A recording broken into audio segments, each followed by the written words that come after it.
মুমিনাত ওয়াল কানিতিনা ওয়াল কানিতাত ওয়াল সাদিকিনা ওয়াল সাদিকাত। আল্লাহ বলো বিশ্বাসী বান্দা বান্দিরা, আমার মুমিন বান্দা বান্দিরা, আমার আদেশকারী বান্দা বান্দিরা, আমার সত্যবাদী বান্দা বান্দিরা, মুসলমান হয়ে বাবা আল্লাহর হুকুম আদেশটা এখনো পালন করলাম না।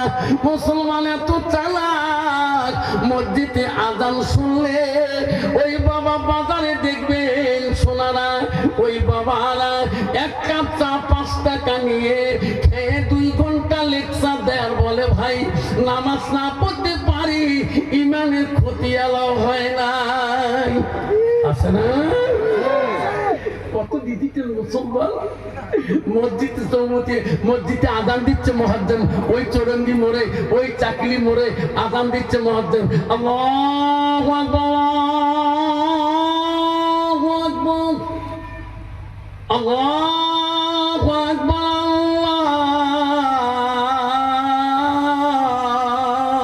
আল্লাহু আকবার।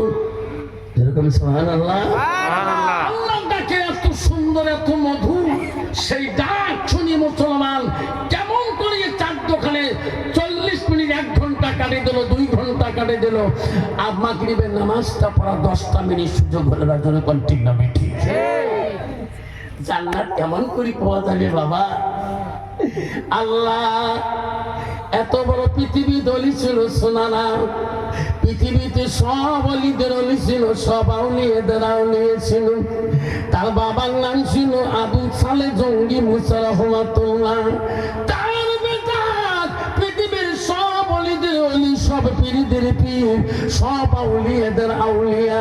তার নাম হলো আব্দুল কাদের জিলানী গৌসু রহমাতুল্লাহ। জুরকুম সুবহানাল্লাহ। পৃথিবীতে এত বড় অলি ছিল বাবা হযরতে কুতুবউদ্দিন বখতিয়ার কাকি রহমাতুল্লাহ। পৃথিবীতে এত বড় অলি ছিল বাপ হযরতে মাইনুদ্দিন চিশতি রহমাতুল্লাহ, হযরতে বাইদি বুস্তামি রহমাতুল্লাহ, হযরতে মালিক বিন দিনার রহমাতুল্লাহ। পৃথিবীতে এত বড় অলি ছিল বাবা যার জীবনে এক ওয়াক্ত তাহাজ্জুদ নামাজ কায়দা হয় নাই। ও বাবা তাই হলো হযরতে বাকি বিল্লাহ রহমাতুল্লাহ। সুবহানাল্লাহ। হযরতে বাকি বিল্লাহ রহমাতুল্লাহ এত ভক্তবিন্দু ছিলেন, এত মুরিদান ছিলেন, তাদের আমলে তার ভক্তবিন্দুরা বলছে হুজুর আপনি যেদিন মরে যাবেন, আপনি যেদিন কবরে চলে যাবেন হুজুর, আমরা কার কাছে এই এলেমগুলা এই আমলগুলা সব জন্য করছো? আপনি যেদিন মরে যাবে, আপনি যেদিন কবরে চলে যাবে, আপনার মারা গেলে আপনার জানাজার ইমাম কে হবে? হুজুর আপনি মরে গেলে আপনার জানাজার ইমাম কে? হযরতে বাকি বিল্লাহ রহমাতুল্লাহ বলছি, এ বেটা আমি যেদিন মারা যাব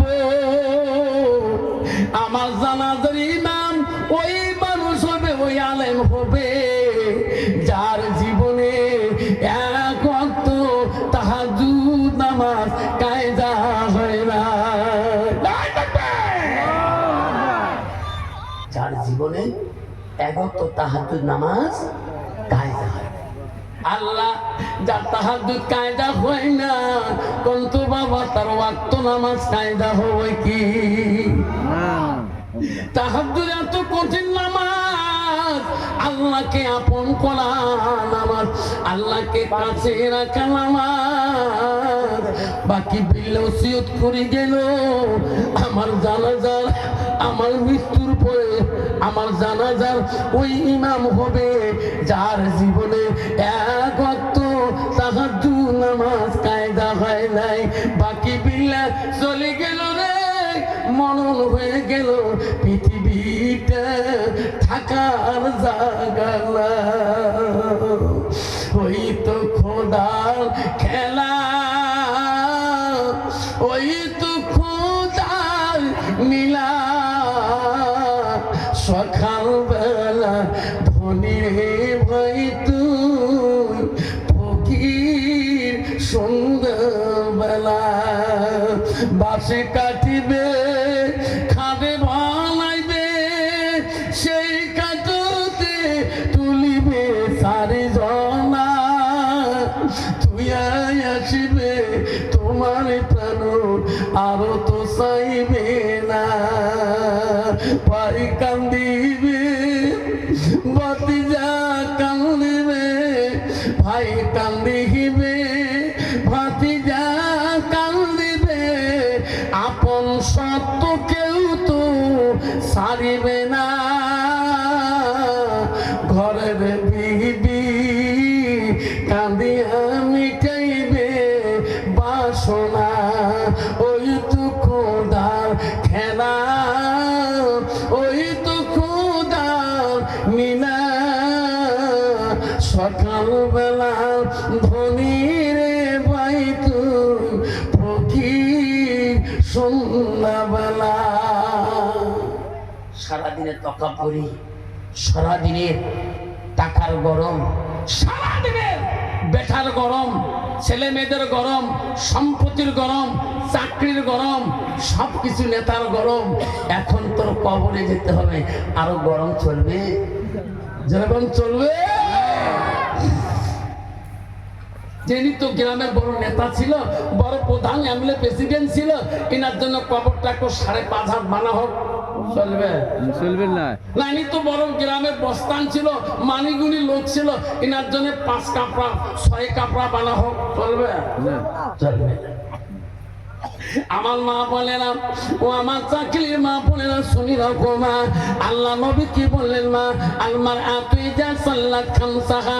আমার নবী বলে কোন একটা মেয়ে যদি 5 ওয়াক্ত নামাজ পড়ে, আল্লাহ নবী ওয়াসামা শাহরুহা, ওই মেয়েটা যদি রমজান মাসে রোজা করে, ওয়াসানা ফারজাহা, ওই মেয়েটা যদি পর্দায় পুশিদায় চলে, নিজের চরিত্রটাকে পবিত্রতা রাখে, আল্লাহ নবী বলে ওয়াসাত বালাহা, ওই মেয়েটা যদি স্বামীকে ভালোবাসে, স্বামীকে আপন করিয়ে নেয়, আমার নবী বলো ফাঁকাতে কুলো মানাইও আবু আবিল জান্নাতির সাথ।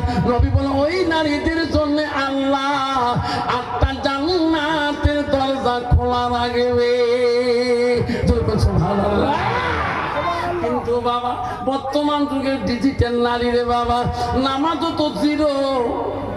রমজান আসবে না 17 ফেব্রুয়ারিতে, আর কয়দিন আছে বাবা। নারী পুরুষ রমজান তো জিরো বাবার, এই পর্দা তো আরো জিরো। মেয়েরা আরো স্বামীর খেজমত 4টে জিরো।